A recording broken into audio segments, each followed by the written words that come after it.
राज्यसभा उम्मीदवारों के ऐलान के साथ भाजपा ने एमपी से राज्यसभा उम्मीदवार के नाम की घोषणा कर दी है। केरल से केंद्रीय राज्य मंत्री जॉर्ज कुरियन को राज्यसभा भेजा जाएगा। उनका नाम पहले से ही लगभग तय माना जा रहा था, जिसके बाद अब आधिकारिक तौर पर नाम का ऐलान भी कर दिया गया है। कल वो अपना नॉमिनेशन फाइल करेंगे। कुछ देर में लिस्ट जारी होनी थी और देखिए अब लिस्ट भी आ चुकी है। 9 उम्मीदवारों का ऐलान किया जा चुका है। 9 सीटों के लिए उम्मीदवार ऐलान कर चुकी है बीजेपी। राज्यसभा उम्मीदवार अब 27 अगस्त तक अपना नाम वापस ले सकते हैं। इसके पहले 26 अगस्त नाम वापसी की आखिरी तारीख थी, लेकिन अवकाश होने की वजह से अभ्यर्थी अब 27 अगस्त को नाम निर्देशन पत्र वापस लेंगे। 21 अगस्त तक विधानसभा उपनिर्वाचन के लिए नाम निर्देशन पत्र जमा किए जाएंगे। प्रदेश में नेगोशिएबल इंस्ट्रूमेंट एक्ट के तहत 26 अगस्त को जन्माष्टमी का अवकाश है, इसलिए राज्यसभा के उपनिर्वाचन के लिए नाम निर्देशन पत्र वापसी की प्रक्रिया अब 27 अगस्त को होगी। पहले यही प्रक्रिया 26 अगस्त को होनी थी। आपको बता दें कि नॉमिनेशन जमा करने की आखिरी तारीख कल यानी कि बुधवार है। दरअसल ज्योतिरादित्य सिंधिया के लोकसभा के सांसद बनने के बाद राज्यसभा की मध्य प्रदेश की ये वाली सीट खाली हो गई थी। ज्योतिरादित्य सिंधिया ने 2020 में राज्यसभा का चुनाव लड़ा था और सिंधिया का कार्यकाल 2026 जून तक का है। 9 राज्यों की 12 राज्यसभा सीटों के लिए चुनाव 3 सितंबर को होंगे। इसके साथ ही भाजपा ने राजस्थान से केंद्रीय मंत्री रवनीत बिट्टू, बिहार से मनन मिश्रा, हरियाणा से किरण चौधरी, महाराष्ट्र से धैर्यशील पाटिल, ओडिशा से ममता मोहंता, असम से रामेश्वर तेली, मिशन रंजन दास के नामों की भी घोषणा कर दी है। तो 9 राज्यसभा के उम्मीदवारों का ऐलान बीजेपी कर चुकी है। लिस्ट आ गई है और नाम लगभग तय हो गए। इनमें सबसे महत्वपूर्ण नाम जिनकी हम चर्चा कर रहे हैं वो है एमपी से। तो मध्य प्रदेश से जॉर्ज कुरियन का नाम फाइनल हो गया है। कल वो नॉमिनेशन फाइल करेंगे। 3 सितंबर को राज्यसभा को लेकर वोटिंग होगी। तो बता दें कि मध्य प्रदेश में खाली हुई राज्यसभा की एक सीट पर चुनाव के लिए बीजेपी ने केरल के नेता जॉर्ज कुरियन को अपना कैंडिडेट चुना है। पार्टी के आधिकारिक हैंडल एक्स पर नाम का ऐलान भी हो चुका है। कुरियन मोदी कैबिनेट में मत्स्य पालन, पशुपालन, डेयरी विभाग के राज्य मंत्री हैं। वे 4 महीने में एमपी से राज्यसभा जाने वाले दूसरे बाहरी नेता होंगे। और अब देखिए मध्य प्रदेश में बाहरी को लेकर सियासत भी काफी ज्यादा गर्मा गई है। मुर्गन के बाद अब कुरियन बाहरी नेता होंगे। ऐसे में कांग्रेस ने इस मुद्दे को लेकर लगातार पार्टी को घेरा है। बता दें कि गुना से लोकसभा के सांसद निर्वाचित होने के बाद सिंधिया की ये वाली सीट खाली हो गई है। जून में केंद्रीय मंत्री सिंधिया ने राज्यसभा की सीट छोड़ दी थी। वहीं पूर्व मंत्री जयभान सिंह पवैया, नरोत्तम मिश्रा कांग्रेस से भाजपा में आए, सुरेश पचौरी, बीजेपी के प्रदेश उपाध्यक्ष चौधरी मुकेश सिंह चतुर्वेदी, कांता देव सिंह, ऐसे तमाम नाम थे जिनकी चर्चा लगातार हो रही थी। लेकिन इन तमाम नामों को दरकिनार करते हुए पार्टी ने अब एक नाम फाइनल कर लिया है। वो होगा जॉर्ज कुरियन का, जो कल नॉमिनेशन फाइल करेंगे।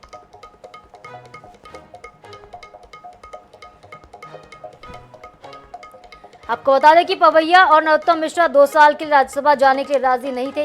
इसलिए कहा जा रहा है कि सुरेश पचौरी ने भी अपना नाम वापस ले लिया और यही वजह है कि अब जॉर्ज कुरियन का नाम फाइनल है। इसके अलावा हरियाणा की अगर बात करें तो हरियाणा से पूर्व कांग्रेसी किरण चौधरी ने विधायकी से इस्तीफा सौंप दिया। कल वो भी नॉमिनेशन फाइल करेंगी। हरियाणा में कांग्रेस छोड़कर बीजेपी में आई किरण चौधरी को पार्टी ने अपना राज्यसभा का उम्मीदवार बना दिया। मंगलवार को विधायक दल की बैठक हुई। सर्वसम्मति से उनके नाम पर भी मुहर लग गई है।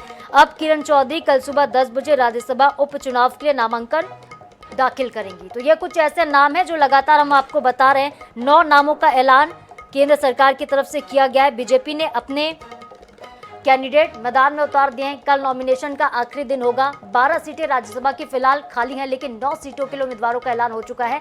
बीजेपी ने सभी उम्मीदवारों के नाम घोषित कर दिए। 9 सीटों के लिए उम्मीदवार घोषित हुए। 8 राज्य होंगे जिनकी 9 सीटों पर चुनाव 3 सितंबर को होंगे। वोटिंग से पहले सियासत भी काफी ज्यादा गर्मा गई है। राज्यसभा उम्मीदवार के ऐलान के बाद अब कांग्रेस ने बाहरी का मुद्दा मध्य प्रदेश में उठा लिया। जॉर्ज कुरियन के नाम के ऐलान के साथ ही सियासत भी गर्मा गई है। बीजेपी ने उम्मीदवारों का ऐलान किया और इसके साथ ही कांग्रेस ने इस पर चुटकी ली है। कांग्रेस ये कह रही है कि बाहरी उम्मीदवार को आखिरकार मौका क्यों दिया जा रहा है। तो राज्यसभा का रण अब देखिए दिलचस्प हो चला है। ज्योतिरादित्य सिंधिया जो कांग्रेस से बीजेपी में शामिल हुए, तब उन्होंने राज्यसभा की सदस्यता ग्रहण की थी। इसके बाद केंद्र में मंत्री भी बनाए गए, लेकिन अब 2024 में उन्होंने एक बार फिर से लोकसभा का चुनाव गुना सीट से लड़ा। गुना से सांसद बनने के बाद केंद्र में फिर से मंत्री बनाए गए, लेकिन लोकसभा के सांसद बनने के बाद उनकी ये वाली सीट रिक्त रह गई थी। 2026 तक का कार्यकाल सिंधिया का होना था। जून 2026 तक सिंधिया राज्यसभा की सीट पर होते, लेकिन जैसे ही उन्होंने इस्तीफा सौंपा इस सीट से वो हट गए। ये सीट खाली थी। तमाम नामों पर चर्चा लगातार हो रही थी। इनमें नरोत्तम मिश्रा का नाम लगातार आ रहा था। गृह मंत्री रह चुके मध्य प्रदेश के नरोत्तम मिश्रा कद्दावर नेता है। जयभान सिंह पवैया जो कि पूर्व कैबिनेट मंत्री, उनका नाम भी था। इसके अलावा भाजपा में शामिल हुए सुरेश पचौरी जो कि कांग्रेस के कभी कद्दावर नेता रहे, उनका नाम भी शामिल था। कहा जा रहा था कि पार्टी कांग्रेस के उन नेताओं को जगह देगी जो कांग्रेस छोड़कर बीजेपी में शामिल हुए और चुनावों में महत्वपूर्ण भूमिका निभाई, लेकिन सुरेश पचौरी का नाम भी यहां पर नहीं आया। और केरल से एक केंद्रीय मंत्री हैं जॉर्ज कुरियन, जिन्हें अब मध्य प्रदेश की इस सीट से उनके नाम का ऐलान हुआ है और अब जॉर्ज कुरियन जो है कल नॉमिनेशन फाइल करेंगे। बता दें कि कुरियन फिलहाल मोदी कैबिनेट में मंत्री हैं। मत्स्य विभाग, पशुपालन, डेयरी विभाग के राज्य मंत्री हैं। वो 4 महीने में एमपी से राज्यसभा जाने वाले अब वो दूसरी बाहरी नेता होंगे। तो कौन कौन से वो 9 नाम है, एक बार उन पर फिर से नजर डाल लेते हैं। आपको बता दें कि असम से मिशन रंजन दास रामेश्वर तेली, बिहार से मनन कुमार मिश्र, हरियाणा से किरण चौधरी, मध्य प्रदेश से जॉर्ज कुरियन, महाराष्ट्र से धैर्यशील पाटिल, ओडिशा से ममता मोहंता, राजस्थान से रवनीत सिंह बिट्टू और त्रिपुरा से राजीव भट्टाचार्य के नाम का ऐलान किया गया। 8 राज्य हैं और 9 राज्यसभा के उम्मीदवार हैं। सभी कल नॉमिनेशन अपना फाइल करेंगे। कल का दिन बेहद महत्वपूर्ण होगा। आपको रवनीत सिंह बिट्टू के बारे में भी थोड़ी सी जानकारी दे देते हैं। लुधियाना से 2 बार के सांसद रह चुके हैं। लोकसभा चुनाव 2024 से पहले ही वो कांग्रेस को छोड़कर बीजेपी में शामिल हुए थे। भाजपा में शामिल होने के बाद पार्टी ने उन्हें लुधियाना से टिकट दिया, लेकिन उन्हें कांग्रेस उम्मीदवार अमरिंदर सिंह राजा वंडिक से 20,000 से ज्यादा वोटों से हार का सामना करना पड़ा। हार गए थे रवनीत सिंह बिट्टू, बावजूद इसके उन्हें केंद्र में मंत्री बनाया गया था। मोदी सरकार ने उन्हें अपने मंत्रिमंडल में जगह दी और अब देखिए राज्यसभा में उन्हें जगह दी जा रही है। एक बड़ा नाम है और उभरता हुआ चेहरा है। इसके अलावा बात करें एमपी की तो जॉर्ज कुरियन केरल से आते हैं। सिंधिया के इस्तीफे के बाद ये सीट खाली हुई है। एमपी की एक ही खाली सीट है जिस पर कुरियन प्रत्याशी होंगे। कुरियन मोदी कैबिनेट में फिलहाल मंत्री, जैसा हम लगातार आपको बता रहे हैं। हरियाणा की बात करें तो हरियाणा की राज्यसभा सीट के लिए पूर्व कांग्रेसी किरण चौधरी का नाम फाइनल हुआ है। मंगलवार को भाजपा विधायक दल की बैठक हुई। सर्वसम्मति से उनके नाम पर मुहर लग गई है। किरण चौधरी कल सुबह ही 10 बजे राज्यसभा उपचुनाव के लिए नॉमिनेशन फाइल करेंगे। इसके पहले मंगलवार सुबह ही किरण ने विधानसभा की सदस्यता से इस्तीफा सौंपा है। ऐसे में माना जा रहा है कि कांग्रेस की तरफ से अब उनकी बेटी श्रुति को टिकट नहीं मिलने से किरण नाराज थी और यही वजह कि उन्होंने कांग्रेस छोड़ा, बीजेपी में शामिल हुई और अब बीजेपी से राज्यसभा की उम्मीदवार भी बनाई गई हैं।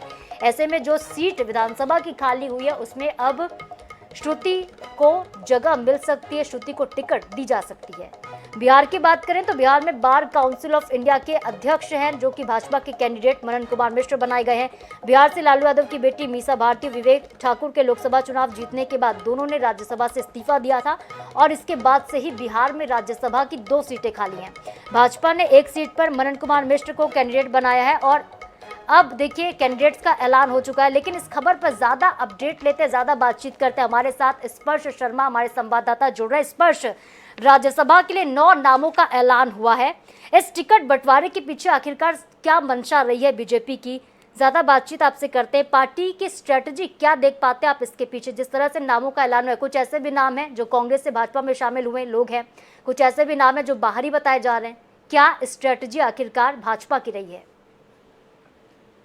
देखिए, बिल्कुल हम बात करें तो जो राज्यसभा चुनाव आप कीजिएगा उनका जो ऐलान है भारतीय जनता पार्टी की तरफ से, उसको लेकर उम्मीदवार मैदान में उतारे गए। आज राज्यों की 9 सीटों पर उम्मीदवार उतारे गए। खास तौर पर ये देखने को मिलता हुआ नजर आया इस पूरे टिकट में वितरण में, जहां पर खुद के जो कुछ ऐसे मंत्री बनाए गए थे जो कि लोकसभा चुनाव हार गए थे, उनको सेट करने का काम जो है वो भारतीय जनता पार्टी करती हुई नजर आई है। मसलन केंद्रीय मंत्री रवनीत सिंह बिट्टू की बात करें, उनको राजस्थान से जो कैंडिडेट है वो भारतीय जनता पार्टी की तरफ से जो है मैदान में उतारा गया है। इसी तरीके से मध्य प्रदेश से हम बात करते हैं तो केंद्रीय मंत्री जॉर्ज कुरियन जो है वो राज्यसभा के उम्मीदवार भारतीय जनता पार्टी की तरफ से देखने को मिलते हुए जो है नजर आएंगे।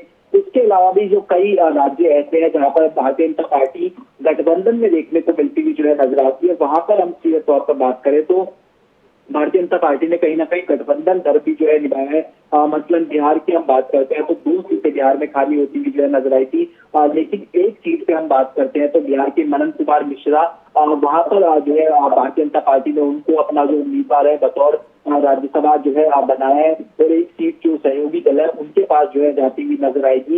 ये जो है देखने को मिलता हुआ जो है नजर आ रही। इसी तरीके से मध्य प्रदेश में भी हम माफ कीजिएगा, अगर हम महाराष्ट्र की बात करते हैं तो महाराष्ट्र में भी कुछ इसी प्रकार का फॉर्मूला है, जहां पर महाराष्ट्र के हम सीट की बात करते हैं तो जो महाराष्ट्र से जो भारतीय जनता पार्टी है उनकी तरफ से धैर्यशील पाटिल जो है उनको मैदान में राज्यसभा का उम्मीदवार बनाया गया है। तो दूसरी जो सीट सूत्र जानकारी दे रहे हैं वो जो एनसीपी है, जो शरद पवार से अलग हुई उनके पास जाती हुई जो है नजर आ सकती है। बिल्कुल स्पर्श, यहाँ पर हर एक समीकरण को साधती हुई बीजेपी दिखाई दी है। बहुत बहुत शुक्रिया हमसे बातचीत के लिए, तमाम अपडेट्स के लिए आपका।